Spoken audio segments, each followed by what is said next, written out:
Blackmailing MLA को लेके खड़ा हो जाता है कि मैं राज्यसभा में वोट नहीं देने दूंगा। शैलजा को टिकट देना चाहता था, शैलजा जी को टिकट देना चाहता था हाई कमांड, इन्होंने एमएलए भेज दिए भारत भूषण बत्रा जैसे कि हम कांग्रेस को वोट नहीं करेंगे, हरा देंगे, दीपेंद्र को दो। और एक बात और मैं कह रहा हूँ, बहुत ज़रूरी सबसे इंपॉर्टेंट बात है, 8 साल के अंदर भूपेंद्र सिंह हुड्डा एक बार भी प्रधानमंत्री नरेंद्र मोदी के खिलाफ एक शब्द नहीं कहा। एक शब्द कहा हो तो मैं राजनीति से संन्यास ले लूंगा। ये उससे मिला हुआ है, इसके ऊपर 7 मुकदमे बने हुए हैं, ये आज तक बचा हुआ है, जेल से बचा हुआ है। सिर्फ जेल से इसलिए बचा हुआ है क्योंकि मोदी साहब से मिला हुआ है, और मोदी के खिलाफ एक शब्द नहीं बोलता।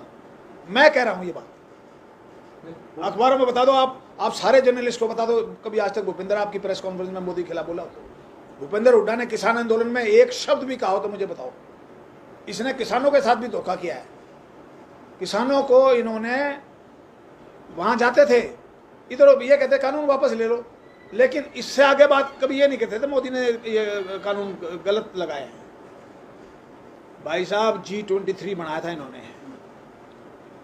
G23 जब तक तो ठीक था, जब तक इसको कुछ नहीं मिला। जिस दिन इसको मिल गया, ये G23 को छोड़ के आ गया।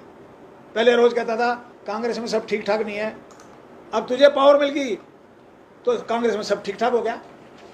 भाई साहब ये एक परिवार की पार्टी बन के रह गई है। ये कांग्रेस पार्टी 36 बरादरी की पार्टी होती थी। जब हमने चुनाव लड़ा, हमें 36 बरादरी ने वोट किया है। आज ये 36 बरादरी की पार्टी नहीं होगी, आज ये एक बरादरी की पार्टी हुई है। और देख लेना इनका क्या असर होगा आने वाले टाइम में। लेकिन ये सच्चाई है कि इन्होंने ब्लैकमेलिंग करके दीपेंद्र को एमपी बनाया। नहीं, एक आदमी हारा हुआ है, कांग्रेस का तो असूल नहीं है हारे हुए आदमी को टिकट दें, मजबूरी में उसको टिकट दिया था। देखो टाइम आएगा, सब सुनाई होगी। अब ये पदयात्रा शुरू हुई है, राहुल गांधी पूरे देश में पदयात्राएं करेगा और हम जाएंगे उनकी पदयात्रा में, और हम राहुल गांधी के भी कान खोलेंगे। एक तरफ तो भूपेंद्र हमें 5 स्टार होटल में बिठा के 2.5 3 घंटे हमें खाना खिला रहा है।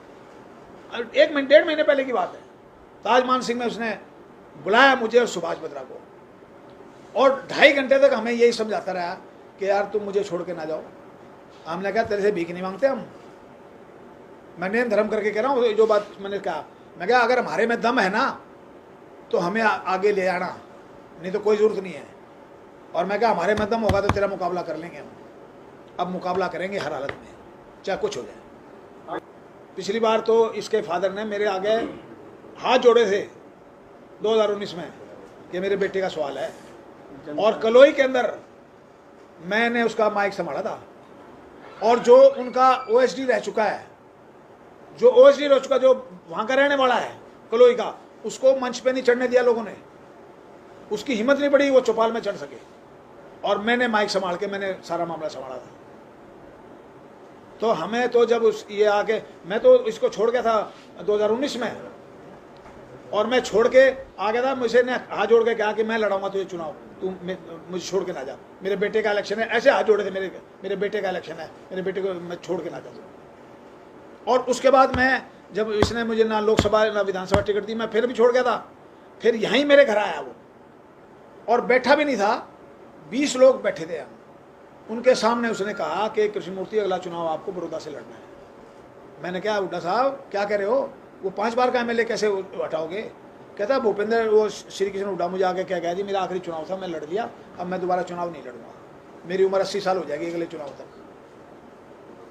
तो भाई साहब वो आदमी आपके सामने कहता मैंने कोई वादा खिलाफी नहीं की, वो तो 20 लोगों को मैं आपके सामने पेश कर दूंगा। और भूपेंद्र सिंह हुड्डा कहता ना मैंने वादा खिलाफी नहीं की, कलोई के मंदिर में जाके जल उठा के कहते कि मैंने वादा खिलाफी नहीं की। मैं कलोई का पवित्र मंदिर मानता हूँ, और जो कलोई की हमारी चौपाल है ना हुड्डा 24 की, वो उस चौपाल में आके वो अच्छा मेरे सामने बहस पे आ जाए। मैं बाप बेटा को चैलेंज करता हूँ कि वो मेरे से डिबेट करें, दोनों एक तरफ, मैं अकेला एक तरफ। अगर मैं उनको हरा दूंगा, अगर मैं उनसे हार जाऊंगा तो मैं राजनीति छोड़ के घर बैठ जाऊंगा, मैं नहीं बोलूँगा।